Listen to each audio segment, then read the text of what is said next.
Imagina que estás condenado al fracaso. Tienes los pies hundidos en un lodo que parece pegamento. Tu cuerpo está agotado por semanas de marcha y el hambre es tu única compañía. Miras hacia adelante y lo que ves es una muralla de acero. 25.000 soldados franceses, la élite de Europa, brillando bajo el sol. Te superan 4-1. Tienen suministros, tienen caballos y están listos para terminar con tu ejército en cuestión de minutos. Pero lo que esos nobles no saben es que acaban de caminar directo hacia la situación más letal de la Edad Media. En las próximas horas, 10.000 de esos hombres verán caer su imperio ante campesinos que ni siquiera tienen zapatos. ¿Cómo es posible que un ejército al borde del colapso destruyera a la caballería más poderosa del mundo? Hoy vas a descubrir el día en que 6.000 arqueros ingleses cambiaron las reglas de la historia para siempre. Prepárate, porque estamos en Agincourt, un pequeño campo de Francia que se convirtió en el escenario de la derrota más humillante de la historia. Aquí, el poder no sirve de nada si el terreno se vuelve tu peor enemigo. Todo comenzó con una apuesta desesperada que parecía destinada al fracaso absoluto. El rey Enrique V de Inglaterra no solo estaba contra las cuerdas, estaba al borde del abismo. Su campaña en territorio francés, que había iniciado con grandes ambiciones, se estaba transformando en una marcha fúnebre. Tras capturar el puerto de Harfleur, su ejército fue golpeado por un enemigo invisible y mucho más letal que las espadas: la disentería. Las enfermedades estaban debilitando a sus hombres con una rapidez aterradora, dejando a soldados veteranos sin fuerza siquiera para sostener sus escudos. Con sus suministros agotados y el invierno asomándose, Enrique tomó una decisión que muchos tildaron de locura: marchar 400 kilómetros a través de territorio enemigo para llegar a la seguridad de Calais. Estaban siendo cazados. Francia, consciente de la debilidad de los ingleses, no envió a cualquier ejército. Reunió a la maquinaria de guerra más prestigiosa del continente. Era una concentración de poder sin precedentes. Los linajes más antiguos, los duques más influyentes y miles de caballeros con armaduras diseñadas para ser impenetrables. Para la nobleza francesa, esta no era una operación militar. Era un desfile hacia la gloria eterna. Estaban tan cegados por su propia superioridad que pasaron las noches previas celebrando, bebiendo y, lo más increíble, repartiéndose los cargos y los rescates de los nobles ingleses antes de que el primer soldado hubiera caído. El exceso de confianza era tal que despreciaron cualquier plan táctico sofisticado. Para ellos, solo bastaba con cabalgar sobre esos campesinos hambrientos para ganar. Llegó el fatídico 25 de octubre de 1415. El escenario era una franja de tierra estrecha rodeada de bosques impenetrables que impedían cualquier intento de flanqueo. Enrique V, con una visión estratégica que rozaba la genialidad, entendió que el terreno era su única oportunidad de supervivencia. Colocó a su pequeño ejército justo en el punto más angosto, transformando el campo de batalla en un embudo gigante. Sus arqueros, hombres de origen humilde pero con una disciplina de acero, pasaron las primeras horas del alba preparando el terreno. Clavaron miles de estacas de madera de fresno afiladas, inclinadas hacia afuera, creando una defensa física que ningún caballo querría tocar. Mientras tanto, el suelo, un campo recién arado, se había convertido tras una noche de lluvia torrencial en una trampa de arcilla profunda y traicionera.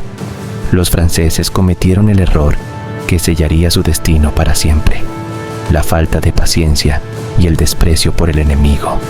Ignorando las advertencias de algunos veteranos, la caballería pesada lanzó una carga frontal. Imagina miles de caballos de guerra intentando galopar en un barro que se tragaba sus patas hasta las rodillas. El impulso se perdió en segundos, y fue en ese momento de vulnerabilidad cuando el cielo se oscureció por completo. Los 5.000 arqueros ingleses comenzaron a liberar una tormenta de proyectiles con una cadencia nunca antes vista. El sonido de miles de flechas golpeando las armaduras de metal se describió como un martilleo incesante que nublaba los sentidos. No necesitaban precisión quirúrgica. La densidad de los soldados franceses era tan grande que cada flecha que caía encontraba un objetivo. Los caballos, heridos y en pánico, comenzaron a retroceder frenéticamente, chocando contra su propia infantería que intentaba avanzar a pie, creando un efecto dominó de caos y confusión. Los caballeros franceses que lograron bajar de sus monturas intentaron avanzar por el centro, pero cada paso era una lucha contra la gravedad y el lodo espeso. Moverse con una armadura de placas completa que pesaba unos 30 kilos en un terreno que te succionaba hacia abajo agotó sus energías antes de llegar siquiera a la línea inglesa. Y entonces ocurrió lo más crítico de la jornada, el colapso por presión física. Las filas traseras del ejército francés, ansiosas por participar en la gloria, seguían empujando con toda su fuerza hacia adelante. No veían que los soldados de la vanguardia estaban tropezando, cayendo y siendo aplastados por el peso de sus propios compañeros. La formación francesa se convirtió en una masa humana tan compacta que los caballeros perdieron la capacidad de mover los brazos. Estaban literalmente inmovilizados, hombro con hombro, atrapados en una prisión de acero y barro mientras las flechas seguían lloviendo desde los flancos. Enrique V, observando desde una posición elevada, detectó el momento exacto en que el gigante francés se quebró por su propio peso. Dio la señal definitiva y ocurrió algo que nadie en la Edad Media hubiera creído posible. Sus arqueros dejaron de lado sus arcos, desenvainaron herramientas de trabajo como hachas de mano y mazos de madera pesados, y se lanzaron al lodo. Estos hombres eran ligeros, no llevaban el lastre de las armaduras pesadas y se movían con una agilidad sorprendente sobre el terreno inestable. Fue un enfrentamiento donde la agilidad venció a la fuerza bruta. Los ingleses solo tenían que rodear a los nobles franceses, que estaban exhaustos e incapaces de levantarse, para neutralizarlos de manera sistemática. El orgullo de Francia estaba cayendo ante los pies de hombres a los que ellos consideraban inferiores. Para cuando el sol empezó a bajar, lo que debía ser la victoria más fácil y gloriosa en la historia de Francia se había transformado en su mayor tragedia nacional, una herida que tardaría décadas en sanar. Las cifras finales de la batalla desafían cualquier lógica militar de la época y siguen asombrando a los historiadores modernos. Se estima que Francia perdió a más de 10.000 hombres, incluyendo a la cúpula de su liderazgo político y militar, mientras que las bajas inglesas se contaron apenas por cientos. Agincourt no fue simplemente una batalla ganada por el bando más débil, fue el funeral de una forma de entender el mundo. Ese día quedó claro que un grupo de hombres bien posicionados, con una tecnología superior como el arco largo y una estrategia adaptada al terreno, podía derribar al imperio más rico, el caballero blindado, que había dominado Europa durante siglos. Dejó de ser el rey absoluto del campo de batalla.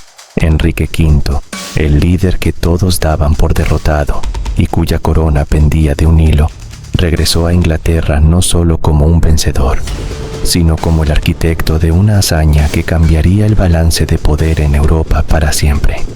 Si esta lección de estrategia bajo presión y resistencia extrema te ha impactado, tienes que ver lo que sucedió en nuestro próximo caso, donde el ingenio volvió a derrotar a la fuerza bruta.